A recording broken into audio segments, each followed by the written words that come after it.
Inside Area 51. What's really going on? It's one of the most secretive places on Earth. No signs, no tourists, no answers. For decades, Area 51 didn't even officially exist. But today, it's at the center of alien conspiracies, black ops rumors, and internet legends. So what's really going on inside Area 51? What is Area 51?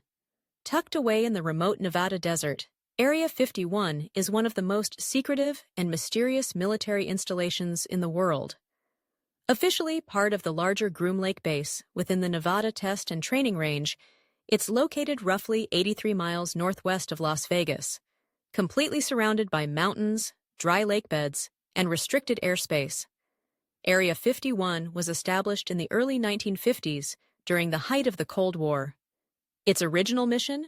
Test and develop advanced high-altitude reconnaissance aircraft that could spy on the Soviet Union without detection. The site's isolation made it the perfect location for secret military experiments, away from prying eyes and civilian air traffic. Among the most iconic aircraft born here was the U-2 spy plane, which could fly at altitudes above 70,000 feet, too high for Soviet defenses at the time. This was followed by even more advanced programs like the A-12 Oxcart, a sleek titanium jet capable of Mach 3.2, and its better-known successor, the SR-71 Blackbird, the fastest jet-powered aircraft ever built. But while these groundbreaking programs were being tested in the desert skies, the U.S. government insisted the base didn't exist. Its location was omitted from maps. Satellite images were classified.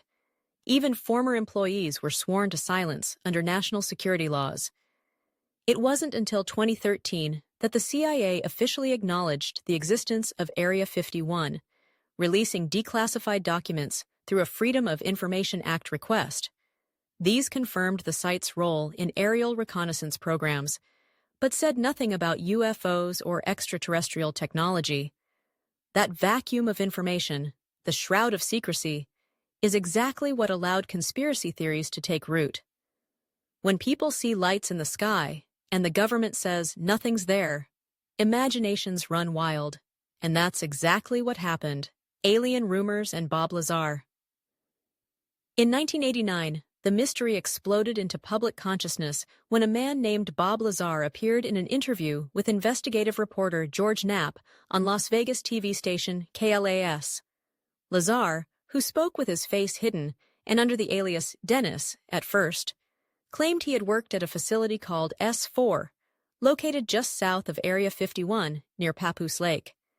His job, he said, was nothing short of science fiction, reverse engineering alien spacecraft for the U.S. government.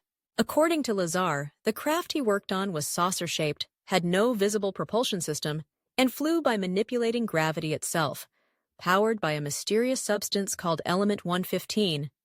At the time, no such element existed on the periodic table.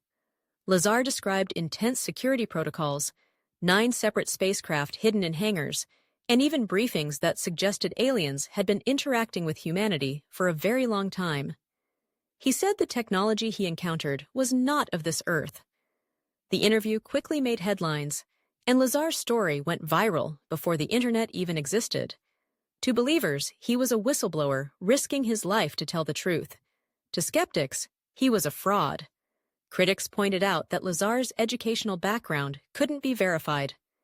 Institutions like MIT and Caltech had no record of him, and neither did companies like Los Alamos, where he claimed to have worked. Supporters argued that this was part of a cover-up, that his records were deliberately erased to discredit him. But here's where things get complicated. In 2003, scientists did synthesize element 115, now known as moscovium, but it was unstable, lasted less than a second, and wasn't useful as a power source. Skeptics claimed this disproved Lazar's theory. Supporters countered, maybe we just haven't made the right version yet. Even after decades of scrutiny, Lazar has never retracted his claims. He's consistently described the same details, passed polygraph tests, and avoided fame and fortune. In fact, he's often expressed regret for ever coming forward at all. His story was the spark that reignited public fascination with Area 51. not just as a testing site for experimental aircraft, but as a possible gateway to alien technology. It also laid the groundwork for countless pop culture references, from The X-Files and Independence Day, to video games, documentaries, and books. Area 51 went from secret base to global obsession. And while the government has never confirmed any of Lazar's claims, it has also never fully explained what's really going on behind those fences in the desert. What's actually happening there? So, what's really going on inside Area 51? While much remains classified, we do know this. Area 51 is primarily a testing and development site for experimental U.S. military aircraft, cutting-edge stealth technology, and next-generation surveillance systems. It has long served as the proving ground for innovations that push the boundaries of flight and reconnaissance. This includes not only Cold War-era planes like the U-2 and SR-71, but more recent technologies that we still know little about.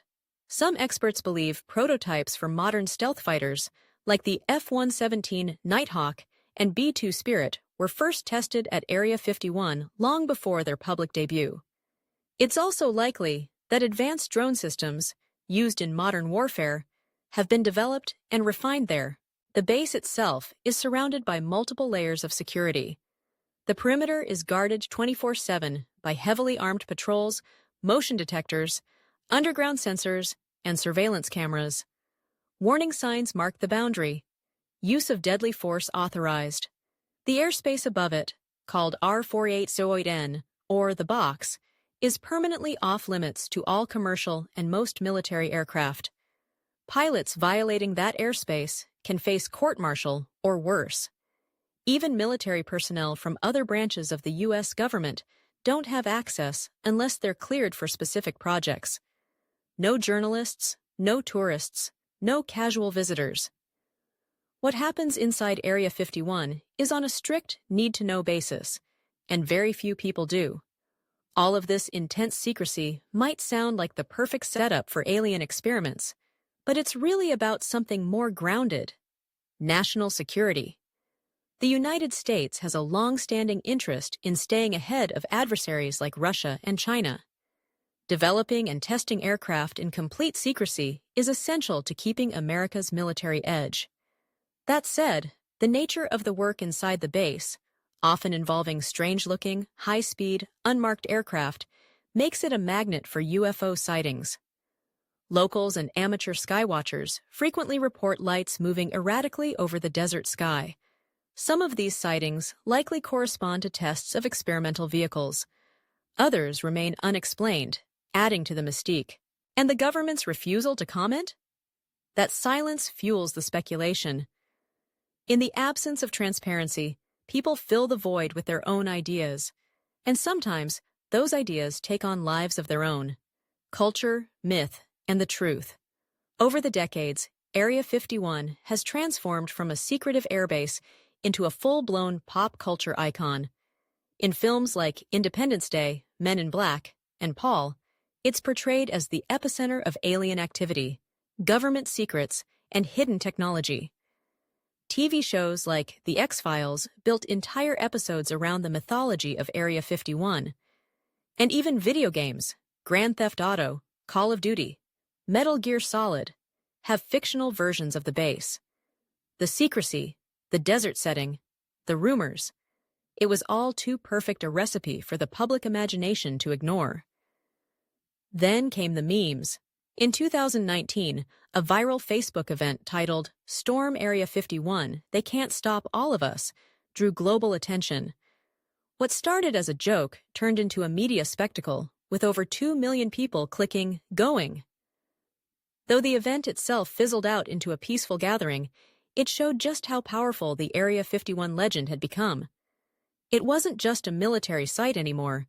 It was a symbol of curiosity, rebellion, and internet-fueled culture.